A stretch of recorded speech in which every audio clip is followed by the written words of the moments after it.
नमस्कार। बखबर में आपका स्वागत है। मैं हूं राघवेंद्र सिंह। बखबर में आज हम बात करने आ रहे हैं मध्य प्रदेश में भाजपा और कांग्रेस के बारे में। दरअसल दोनों ही दल इस बार चुनाव की तैयारी में कांटा जोड़ो मुकाबले में हैं। बीजेपी ने आज शुरू किया अपने लगभग 69,000 मतदान केंद्रों में संपर्क अभियान। कांग्रेस ने भाजपा के एक वरिष्ठ नेता और पूर्व मुख्यमंत्री कैलाश जोशी के पुत्र दीपक जोशी को कांग्रेस में लाने की कवायद को अंतिम रूप दे दिया है और कहा जा रहा है कि 6 मई को वो कांग्रेस की सदस्यता ग्रहण कर लेंगे। इसी बीच में एक बड़ी बात ये निकल कर आई कि किस तरह से भाजपा के वरिष्ठ नेता रघुनंदन शर्मा ने कहा कि भाजपा में संवादहीनता की स्थिति, इसलिए लोगों में बेचैनी है। तीसरी बात निकल कर ये आती कि भाजपा कांग्रेस के वरिष्ठ नेता और नेता प्रतिपक्ष गोविंद सिंह कहते हैं कि हमारे कई भाजपा नेताओं के साथ अभी संपर्क है, उनसे बातचीत चल रही है और समय आने पर चीज़ें स्पष्ट हो जाएंगी। यानी दोनों दल संवाद की बात कर रहे हैं। दोनों दलों के भीतर बेचैनी भी है। भाजपा ने भी अपने अय्यार लगा दिए होंगे लोगों की एक तरह से खोजबीन करने के लिए कि कांग्रेस में से किसको तोड़ेंगे, किसको जोड़ेंगे। इसी मुद्दे पर विस्तार से बात करें उसके पहले आपको बता दें कि हमारे साथ स्टूडियो में हमारे जुड़ गए हैं वरिष्ठ साथी पत्रकार आशीष दुबे जी। स्काइप पर हैं इंदौर से वरिष्ठ मध्य प्रदेश के वरिष्ठ पत्रकार जयश्री पिंगले जी और टेलीफोन लाइन पर हैं हमारे पत्रकार साथी रघुवर दयाल गोहिया जी। आप सभी का बहुत बहुत स्वागत है। चर्चा की शुरुआत के साथ हम इस बात से करेंगे कि रघुनंदन शर्मा ने क्या कहा। भाजपा के जो वरिष्ठ नेता हैं, पूर्व राज्यसभा सदस्य हैं, कांग्रेस के नेता प्रतिपक्ष गोविंद सिंह क्या कह रहे हैं, पहले उनको सुन लेते हैं और फिर करेंगे चर्चा की शुरुआत। मैं किसी बात को लेके नहीं गया, ना मुझे पद चाहिए, ना प्रतिष्ठा चाहिए, ना कोई अन्य चीज़ चाहिए। मेरे पिता के साथ जो अपमानजनक व्यवहार इस पार्टी द्वारा किया गया, उसके लिए मैं बहुत दुखिता मन से लगातार संगठन के माननीय अध्यक्ष जी, संगठन मंत्री जी, मुख्यमंत्री जी, वरिष्ठ नेताओं को अवगत कराता रहा। इसलिए एक पारिवारिक सदस्य होने के नाते, वो शहर कांग्रेस अध्यक्ष होने के नाते नहीं, एक पारिवारिक सदस्य होने के नाते मुझसे चर्चा करने आए थे और आगामी योजनाओं के बारे में पूछ रहे थे कि भैया अपने को आगे कैसे करना है। आगामी समय में जब हम संगठन की बात करेंगे, संगठन के लिए लोग इकट्ठा होंगे, तब आगामी विचार होगा। 6 तारीख को जाना है, तय है। माननीय अध्यक्ष जी के नेतृत्व में हम सब कार्यकर्ता यहाँ से जाएंगे, लेकिन सादगीपूर्ण तरीके से। मैं एक बात कहना चाहता हूँ कि इन छोटी छोटी बातों से पार्टी के कार्यकर्ता टूट रहे हैं, तो संगठन को और सरकार को अधिक सतर्कता की आवश्यकता है। सरकार और संगठन को कार्यकर्ताओं की कामों को प्राथमिकता देने की आवश्यकता है, गंभीरता से लेने की आवश्यकता है। बहुत ही छिछले प्रकार से कार्यकर्ताओं की बात स्वीकार करना, अस्वीकार करना, तवज्जो नहीं देना और उनकी बात को गंभीरता से नहीं लेना, इसके कारण कार्यकर्ता दूर हो रहा है, हवा खराब हो रही है। पार्टी के कार्यकर्ता चुनाव के समय में टूट करके जाते हैं तो उससे जनता में भी गलत संदेश जाता है, क्योंकि जनता तो हवा का रुख देखती है। दीपक जोशी का कांग्रेस में सम्मान है और मैं उनको बधाई देता हूँ। उन्हें देर में आए, लेकिन निर्णय उन्होंने जो लिया है वो भारतीय जनता पार्टी के तानाशाही प्रवृत्ति के विरुद्ध में लिया है। भारतीय जनता पार्टी में जिस व्यक्ति के पिता ने जिस पार्टी को सींचकर आज इस लायक बनाना है कि सत्ता सुख भोग रहे लोग बैठे, दीपक जोशी जी ने जो निर्णय लिया है, बहुत बहुत मैं बधाई धन्यवाद देता हूँ। आए कांग्रेस पार्टी में उनका स्वागत है और कांग्रेस पार्टी अपने दल में आने पर उनका पूरा मान सम्मान का ख्याल रखेगी। कई लोग हमारे भी टच में आए जो छोड़ के गए थे पार्टी में छुरा मार के, उनमें 3-4 विधायक मेरे से मिले आना चाहते। तो हमने सुना कि किस तरह रघुनंदन शर्मा ने कहा कि संवादहीनता की स्थिति और ये दूर होनी चाहिए। कांग्रेस के नेता गोविंद सिंह कह रहे हैं कि भाजपा के लीडर उनके संपर्क में हैं और वो लौटना चाहते हैं जो कांग्रेस छोड़कर चले गए थे। और दीपक जोशी ने कहा कि उनके पिता का अपमान हुआ है पार्टी के भीतर, इसलिए वो उससे दुखी थे, द्रवित थे। आशीष जी, कोई भी दल नहीं चाहता है कि उसके दल के लोग उसको छोड़कर जाएं, चाहे बीजेपी हो, कांग्रेस या कोई भी हो।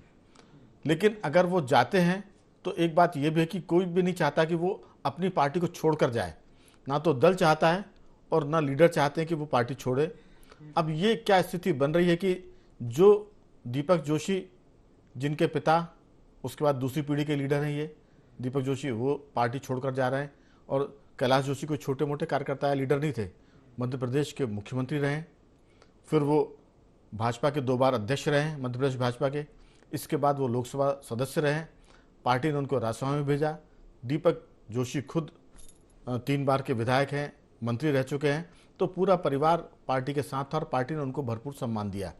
अब ये जब से कांग्रेस के विधायक भाजपा में आए, उसके बाद की जो स्थिति है, पिछले हम 3.5 साल की बात करें तो उसमें ज़रूर वो दुखी होंगे, इसमें कोई शक नहीं, लेकिन पार्टी छोड़कर जाने जैसा उनका निर्णय जाहिर है कि उन्होंने बड़े भारी मन से किया होगा। और रघु जी जो कह रहे हैं, रघुनंदन शर्मा, कि कहीं ना कहीं इस पर सोचने की ज़रूरत है। आपकी राय कि कोई दल नहीं चाहता कि उसके लोग छोड़ें उनका साथ, और कोई लीडर या कार्यकर्ता नहीं चाहता कि वो पार्टी को छोड़े, आखिर ऐसी क्या धारणा बन रही है भाजपा के भीतर कि लोग चुनाव के वक्त में उसका साथ छोड़ रहे हैं? क्या लगता है आपको? देखिए, इसमें जो मूल बात है जिस पर हम लोग पहले भी डिस्कस करते रहे हैं, वो रघुनंदन शर्मा ने आज अपने शब्दों में बयां कर दी। तो ये वही बात है जिसको हम अंदाजा लगाते हैं और आज आधिकारिक रूप से वो कह दी गई है कि वहाँ पे संवादहीनता की स्थिति है। और जैसा उन्होंने कहा, कार्यकर्ताओं की बातों को बहुत छिछले तरीके से लिया जाता है और उनको अस्वीकार किया जाता है। और ये चीज़ें बताती हैं कि भाजपा के अंदर शिखर पर कितना सन्नाटा है। वहाँ पर किसी तरह का संवाद नहीं है। वहाँ पर 4, 5, 6, 8, 10 जो भी एक कोटरी है या जो मेंबर हैं या जो ताकतवर लोग हैं, उनकी सत्ता है। तो सत्ता के अंदर भी सत्ता है, ऐसा कुछ वहाँ पे नज़ारा है। दीपक जोशी का जो मामला है, उन्होंने कहा है कि वो कई बार अपनी बात कहने की कोशिश कर रहे थे, कुछ उनकी मांगें थी जो पूरी नहीं हो रही थी। इसके अलावा उन्होंने ये भी कहा है कि 15 दिन पहले भी वो प्रदेश अध्यक्ष से भी मिले थे, तब भी कोई सुनवाई या कोई एक्शन नहीं हुआ उनकी जो भी शिकायतें थी उस पर। तो ये बात साफ है। दूसरी बात, दीपक जोशी के साथ भी एक अनिश्चितता वाली बात थी कि वो चुनाव लड़ेंगे कैसे, क्योंकि उनके क्षेत्र में भी दल बदल का असर पड़ा था जो 3 साल पहले हुआ था। तो उनके साथ भी था। और पार्टी को ऐसे वक्त में उनको कोई, अगर पार्टी उनको उपयोगी समझती थी या अब जो पार्टी उनकी इतनी चिंता कर रही है, उस समय वाकई चिंता कर रही होती, तो पार्टी उनके लिए कोई विकल्प रखती, कोई प्रकल्प रखती, कोई उनके लिए व्यवस्था बनाती। वो पार्टी ने नहीं किया। इसका मतलब ही यही है कि पार्टी बहुत जो भाजपा है और जो है बहुत सारे लोगों को या तो दरकिनार करना चाह रही है आगामी समय में। क्या उसको लग रहा है कि वो तो बहुत ज्यादा बढ़त बनाए हुए और 2, 4, 5, 10 फर्क नहीं पड़ता है। बिल्कुल। या तो ये उनका भाव है कि दीपक जोशी जैसे लोग चले जाए तो कोई दिक्कत नहीं है। लेकिन मैं पूछूंगा जशी से, क्योंकि मालवा क्षेत्र में भंवर सिंह शेखावत का भी नाम आ रहा है कि वो भी पार्टी से दुखी हैं, नाराज हैं और छोड़ सकते हैं। भंवर सिंह शेखावत भी युवा मोर्चे में रहे हैं, वो विधायक रहे हैं और अपेक्स बैंक के अध्यक्ष रहे, मध्य प्रदेश जो सहकारी बैंक है उसके अध्यक्ष भी रहे हैं। तो मालवा में एक बड़ा नाम है, कैलाश विजयवर्गीय के बाद वो जो सेकंड लाइन होती है उनके बराबर के लोगों में है। तो जरूर जयश्री जी मालवा से ताल्लुक रखते हैं, दीपक जोशी मालवा से शेखावत जी रखते हैं, और ऐसे बहुत से लोग हैं जो पार्टी से समय मांग रहे थे बातचीत करने का, लेकिन ना तो उनको समय मिला और ना उनकी सुनवाई हुई। रघु जी जो बात कर रहे हैं, दीपक जोशी जो बात कर रहे हैं, भंवर सिंह शेखावत जो गाय बगाए बोलते हैं, या चंबल की हम बात करें तो अनूप मिश्रा जैसे दिग्गज का नाम भी आता है जो अटल बिहारी वाजपेयी के प्रिय भांजों में शामिल हैं। तो ऐसे बहुत से लोग हैं। अगर हम उसकी बात करें महाकौशल की, तो वहाँ अजय विष्णु का नाम भी आता है कि वो भी दुखी चल रहे हैं, असंतुष्ट हैं। तो ये बहुत से लोग हैं। अगर एक तरह की हवा बन जाती है किसी भी पार्टी के पक्ष में या खिलाफ, तो फिर वो जनमानस में जाती है और एक बार परसेप्शन बन गया, एक बार धारणा बन जाती है, तो उसको तोड़ना बहुत मुश्किल होता है। ये हर कोई जानता है, जो राजनीति करता है उसको पता है कि एक बार अगर ये धारणा बन गई कि कौवा कान ले गया, तो फिर लोग देखते नहीं कि कान बचे कि नहीं बचे, वो देखते कौवा कान लेके जा चुका है। आपकी राय, कांग्रेस और भाजपा अपने लोगों से संवाद की बात करती है, लेकिन असली स्थिति क्या है कांग्रेस के भीतर भी और भाजपा के भीतर, आपकी राय? जी बिल्कुल, आपने सही कहा कि अगर माहौल और पूरा खेल जो है चुनाव का वो परसेप्शन पे चलता है, तो अगर इस बार अगर ऐसा माहौल बनता है और वरिष्ठ लोगों की जो बात है और बहुत लंबे समय से नजरअंदाज हो रहे हैं। देखिए, मालवा में बहुत समय से बात उठ रही है कि वो रिप्रेजेंटेशन सरकार में नहीं मिल रहा है मालवा के सीनियर मोस्ट लीडर्स को। विक्रम वर्मा के जाने के बाद, उनके दौर को खत्म होने के बाद कैलाश विजयवर्गीय जो है वो नेशनल पॉलिटिक्स में चले गए हैं, उनकी बात अलग है। लेकिन जो कैबिनेट में भी जो रिप्रेजेंटेशन होना चाहिए या अलग अलग लेवल पे या फोरम पे मिलना चाहिए, जहाँ संगठन हो या सत्ता की बात हो, तो एक लंबे समय से निग्लेक्टेड है मालवा रीजन के तमाम लीडरशिप, जबकि मालवा ही भाजपा का गढ़ है। तो शवों लेकिन उतारने के समय से हम जयश्री देख जी, रहे हैं ये सब। जयश्री जी, कैलाश विजयवर्गीय जी ने बीच में अचानक आकर एक गोल मारा था बहुत बड़ा। वो था दमोह में जयंत मलैया के 75वीं सालगिरह के समारोह का। राष्ट्रीय पदाधिकारी, लेकिन उन्होंने पूरी कमान अपने हाथ में लेकर पार्टी की तरफ से उनसे माफ़ी मांगी थी सार्वजनिक रूप से। तो कैलाश विजयवर्गीय भी लोगों से संवाद करने में माहिर आदमी है, और आपने जरूर जिक्र किया है विक्रम जी का कि विक्रम जी के बाद एक कोई बड़ा लीडर नहीं है जिसको भाजपा ने बड़ी जिम्मेदारी दी हो। आपकी चर्चा में अगर चाहें तो आप इसको भी जोड़ सकती है कि विंध्य भी इस मामले में बड़ा उपेक्षित है और वहां भी बहुत असंतोष और खदबदाहट है भाजपा के भीतर। जी महत्वपूर्ण कृष्ण मुरारी मोघे जी का भी लेना चाहती हूँ कि जी लंबे समय तक उन्होंने संगठन की कमान को संभाला। और उस वक्त की बात है जब पटवा जी की सरकार थी, आपने भी देखा होगा वो दौर, जब एक अलग ही जलवा और जलजला होता था संगठन महामंत्री का। और वो व्यक्ति भी आज आइसोलेटेड हम देखते हैं, उपेक्षित से हैं वो, कहीं कोई खास जिम्मेदारी नहीं है उनके पास में। तो मुझे लगता है भाजपा में भी वो दौर शुरू हो गया है जो कांग्रेस की बहुत पावरफुल जो कांग्रेस रहती थी उसका जो दौर हमने देखा है कि सीनियर मोस्ट लीडर्स चुनाव हो रहे हैं तो भी उनके लिए कोई उपयोगिता या कोई काम नहीं है उनके पास। तो वो जो दौर है वो भाजपा का भी है। और सबसे बड़ी मुझे लग रहा है कि तकलीफ भाजपा के पुराने जो स्टॉलवर्ट लीडर्स हैं उनको ये हो रही है कि जो अभी कांग्रेस से आए हैं वो तमाम नेताओं को तो बड़ी रेवड़ियां बट रही है। उन तमाम नेताओं को तो बहुत सारे पद मिल रहे हैं, संगठन में वो साथ में बैठ रहे हैं। और जैसे मैंने कहा कि सत्यनारायण सत्तन ने तो खुलेआम कहा कि दो लोगों की पार्टी बन गई है क्या, और तमाम तरह के आरोप लग रहे हैं इस तरह के। और जो लोगों ने जीवन भर कांग्रेस के खिलाफ या माहौल बनाया, खिलाफ बात की, वो स्टेज पे बैठ के आज बीजेपी को नसीहत दे रहे हैं। तो ये जो तमाम चीजें हैं, जो तमाम हालत है, उसमें असंतोष का होना लाजमी है। और सबसे बड़ी चीज होती है कि वो असंतोष तभी दूर होता है जब संप्रेषण ठीक हो, कम्युनिकेशन ठीक हो पार्टी लीडर्स के साथ में। लेकिन बिल्कुल जैसा आपने कहा कि वो बात नहीं है वो संगठन में या सत्ता में, तो एक तरह से संवादहीनता का जो एक मसला है वो खुलकर बाहर आ रहा है, जो लंबे समय बिल्कुल तक जयश्री दबा जी, हुआ था कहीं। जब बीजेपी के भीतर संवाद होता था, यह संवाद अभी भी है, थोड़ा सा कम ज़्यादा हो सकता है। हम लोग कहते थे कि भाजपा मजबूत पार्टी है, उसका संगठन बहुत मजबूत है, उसका काडर बहुत मजबूत है। लेकिन जब वो चीज़ें शने शने घटती जा रही हैं तो वो चीज़ें भी अब रिफ्लेक्ट हो रही हैं कि संगठन कमज़ोर हो रहा है। सरकार संगठन की लोगों से संवाद कम बचा है, पार्टी के लोगों से। सरकार भले ही जनता से संवाद करती हो, लेकिन जो संवाद कार्यकर्ताओं से होना चाहिए, और खासतौर से जो पुराने की बात कर रहे हैं, पुराने भाजपाई और नए भाजपाई, पुराने भाजपाई संघर्ष में तपे हुए हैं, नए भाजपाई सत्ता की इस खेती में पैदा हुए हैं जो 2003 के बाद बीजेपी सत्ता में आई है।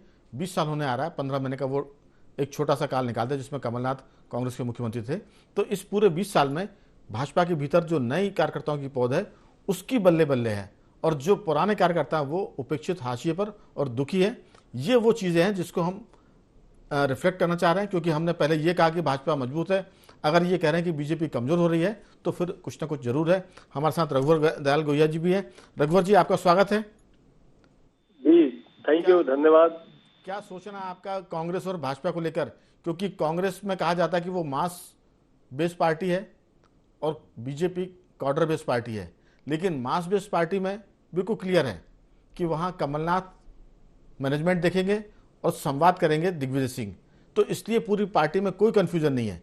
दिग्विजय सिंह के दरवाजे रात को 2 बजे तक भी खुले हुए हैं कांग्रेस के कार्यकर्ताओं के लिए, लोगों के लिए, और कमलनाथ चैम्बर में बैठकर पॉलिटिक्स करते हैं और वो रणनीति बनाकर उसको जमीन पर उतारने का काम सौंप देते हैं दिग्विजय सिंह को। तो दोनों नेताओं में तालमेल है, दोनों काम कर रहे हैं और उसके नतीजे भी नजर आ रहे हैं। भाजपा को लेकर आपकी क्या राय है और कांग्रेस के बारे में क्या सोचते हैं? देखिए, मध्य प्रदेश की जहाँ तक बात है तो कमलनाथ जी का मुख्यमंत्रित्व काल को 15 महीने को छोड़ दें तो फिलहाल यही कह सकते हैं कि कांग्रेस के पास खोने के लिए कुछ नहीं है और पाने के लिए पूरी सत्ता उसका इंतजार कर रही है। मौसम के बदले हुए मिजाज के अगर हम इसको जोड़ें तो जब मौसम जो है ग्रीष्म ऋतु का होता है तो हमारे मध्य प्रदेश में कहीं ओलावृष्टि हो रही, कहीं बारिश हो रही है, मौसम इतना ठंडा है कि कूलर पंखे भी मुश्किल से चल पा रहे हैं। लेकिन राजनीतिक सरगर्मी इतनी तेज हो गई है कि जैसा आपने बताया कि दीपक जोशी अब उन्होंने मन बना लिया और उन्होंने घोषणा कर दी है कि वो कांग्रेस में शामिल होने जा रहे हैं।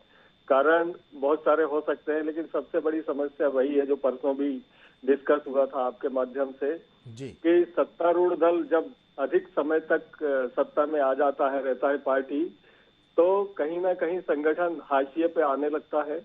और हर सत्ता की बात अगर हम करें तो उसके पीछे संगठन की पूरी ताकत, मेहनत, परिश्रम होता है। तो कहीं ना कहीं जहां आप अवहेलना करेंगे संगठन की, तो ये स्थितियां आएंगी। वन मैन शो अभी तक चला आ रहा था माननीय शिवराज सिंह जी का। कभी कभार हम देखते थे बीच बीच में कि नरेंद्र सिंह तोमर जी उनकी मदद किया करते थे मध्य प्रदेश में साथ देने के लिए।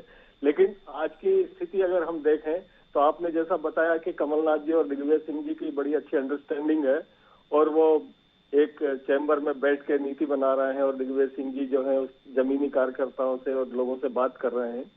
शिवराज जी ये दोनों काम कर रहे हैं। ये उनकी एक मजबूरी कह लें या वन मैन शो आप कह लें, जो भी, क्योंकि वो रणनीति भी बनाने वाले खुद ही हैं और लोगों से, कार्यकर्ताओं से संवाद करने वाले भी वो खुद ही हैं। तो वर्क डिस्ट्रीब्यूशन एक जो भारतीय जनता पार्टी में होना चाहिए, संवाद होना चाहिए, वो उसकी कहीं ना कहीं कमी आई है। मैं सीहोर जिले की ही बात करूं, आपको बताऊं तो यहाँ मुख्यमंत्री जी को छोड़ के 3 विधायक भारतीय जनता पार्टी के, जिसमें एक पूर्व मंत्री भी हैं इछावर विधानसभा के करण सिंह वर्मा जी, कलेक्टर के साथ जिला प्रभारी मंत्री की मौजूदगी में तीनों विधायकों ने, जिसमें सीहोर विधायक थे, इछावर विधायक थे और आस्था विधायक थे, उन्होंने कहा कि कलेक्टर को छोड़ के बाकी के अधिकारी हमारी बात नहीं सुनते, हम फोन लगाते हैं तो हमारे फोन रिसीव नहीं किए जाते हैं, जवाब नहीं दिया जाता है। आप इस स्थिति से अंदाज लगाइए कि मुख्यमंत्री जी के गृह जिले में विधायकों की जब ये स्थिति है तो कार्यकर्ताओं की क्या स्थिति होगी। बिल्कुल, मैं लौटूंगा। आपने महत्वपूर्ण बात की है कि ये जो सारा मसला है कहीं ना कहीं संवादहीनता के साथ साथ सरकार में संगठन के लोगों की या विधायकों की अनसुनी भी होना है, उनकी आवाज की अनसुनी होना भी। मैं लौटूंगा, आपके प्रभाव को रोक रहा हूं, लेकिन आशीष जी, सीधी सी बात यह है कि ये जो सारा मसला है इसके लिए जिम्मेदार कौन है? अगर कांग्रेस हारी थी तो उसकी जिम्मेदारी उनकी लीडरशिप पर थी। बीजेपी की अगर ये स्थिति बन रही है तो इसमें क्या संघ जिम्मेदार है, क्या संगठन जिम्मेदार है, या फिर सरकार भी जिम्मेदार है? आपकी राय, क्योंकि अभी तो हालत ये कि जिसको जाना है वो जाए, सबके लिए दरवाजे खोलने की स्थिति बन रही, क्योंकि बहुत मनाने की, समझाने की नौबत कम आ रही है। अगर कोई मनाने समझाने जाता तो कोई बड़े दिग्गज लीडर डैमेज कंट्रोल करने के लिए नहीं आ रहा है। हम बात करेंगे भाजपा के प्रभारियों की।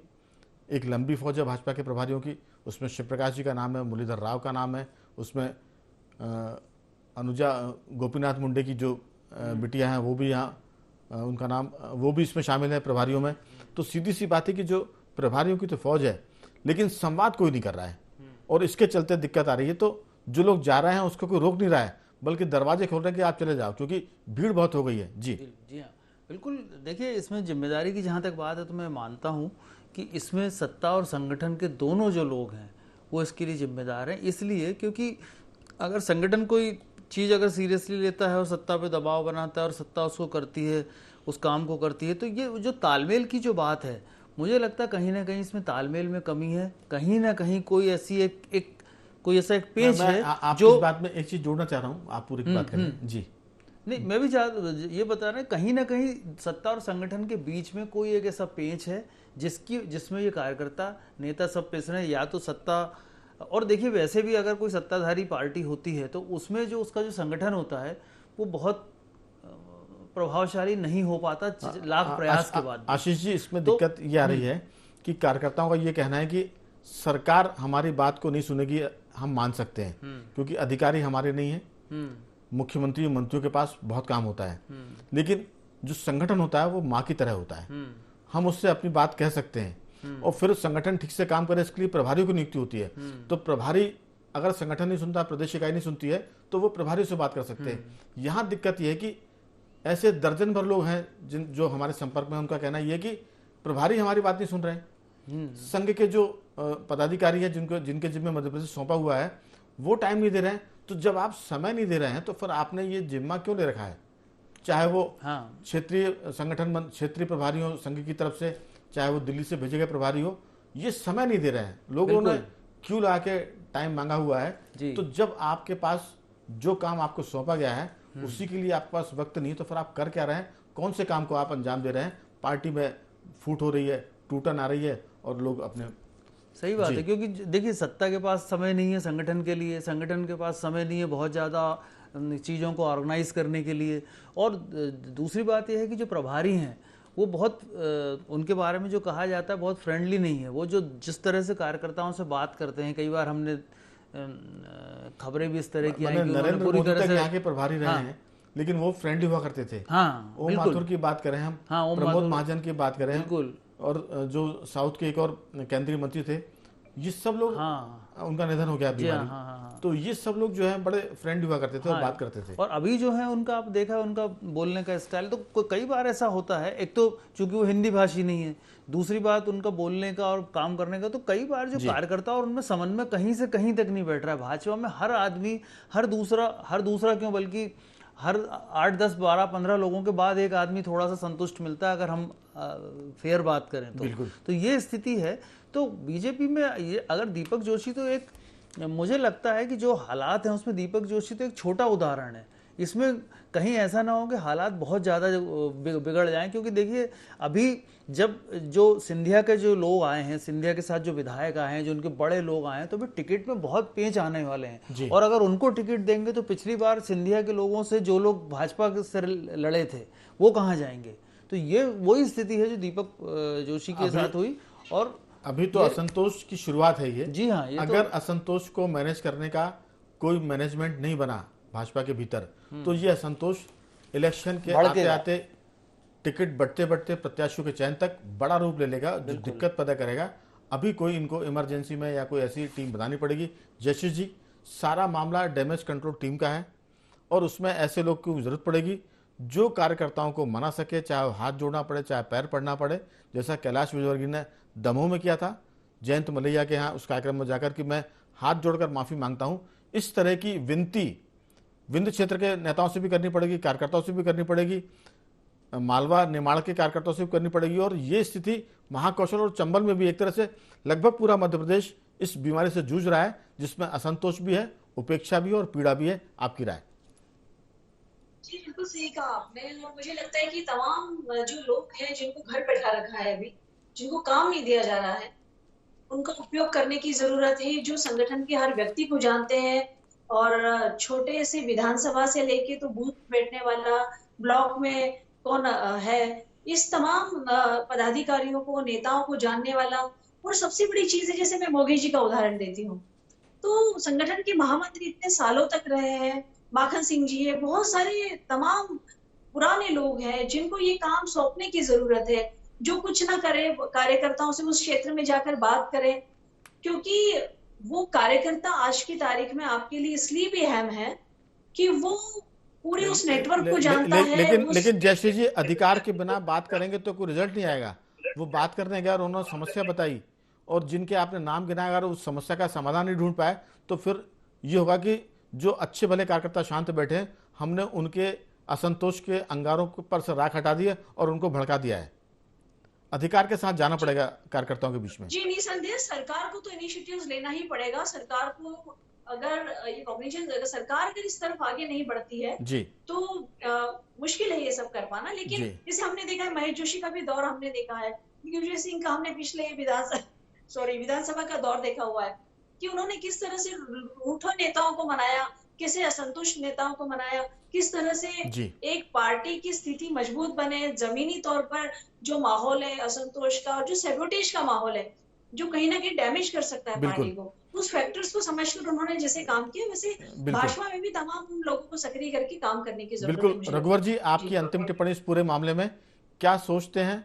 क्योंकि कांग्रेस की तरफ से हमने बार बार कहा कि वहां क्लियर है, वहां 2 लीडर हैं, उनके पास समझ भी है, अधिकार भी है और वो लोगों से संपर्क भी कर रहे हैं। आपका क्या कहना है कि भाजपा में ये स्थितियां बेहतर होने की उम्मीद है या कुछ ऐसे ही चलता रहेगा?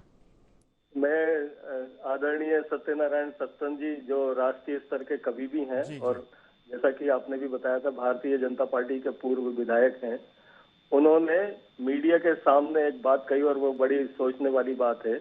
उन्होंने कहा है कि आंध्रा और कर्नाटक में बीजेपी घुस गई फाटक में उन्होंने सीधा सीधा तंज किया है और फिर उन्होंने कहा है कि मुझे मुख्यमंत्री जी ने जो है संदेश भिजवाया, मुझे बुलाने की बात कही, तो अगर वो मुझे समय देंगे तो मैं जाऊंगा। और फिर उन्होंने कहा है कि आत्मविश्लेषण बहुत जरूरी है। बिल्कुल कह तो सकते मुख्य जी। बात यही है कि अभी समय है, आत्मविश्लेषण किया जाए और सत्ता और संगठन के जो भी प्रभावशाली या जिम्मेदार जो नेता पदाधिकारी जो भी हैं, कार्यकर्ता हैं, कह वो सकते हैं अगर कि पूरी टीम अगर काम करेगी तो नतीजे भी आएंगे। कुल मिलाकर जो स्थिति है वो ये कि भाजपा के पास संगठन के अच्छे प्लेयर हैं। संकट काल में अगर क्रिकेट की भाषा में कहें तो आखिरी ओवर में वो लोगों को समझा सकते हैं, रन बना सकते हैं, अपने को बगावत को कंट्रोल भी कर सकते हैं और कार्यकर्ताओं को सैबोटेज करने से रोक सकते हैं और सक्रिय कर सकते हैं। लेकिन टीम को सक्रिय करने की जरूरत है और उसमें से भी जो पुराने कार्यकर्ता हैं उनको मैदान में लाने की जरूरत है, ताकि जो नए कार्यकर्ताओं की वजह से उपेक्षा का वाह है वो सुधर सके और एक जो परसेप्शन बन रहा है वो टूटे कि भाजपा में पुराने कार्यकर्ताओं की उपेक्षा हो रही है, नए लोगों को काम दिया है और नए लोगों की पकड़ जनता के बीच में नहीं है, तो फिर चुनाव कैसे जीतेंगे। तीनों मेहमानों का मैं धन्यवाद करूंगा। जयश्री जी आपका साधुवाद, रघुवर जी आपका भी बहुत बहुत धन्यवाद और आशीष जी आपका बहुत बहुत धन्यवाद कि आपने चर्चा में से लिया। बखबर में आज सिर्फ इतना ही। बने रहिए हमारे साथ और देखते रहिए IND24।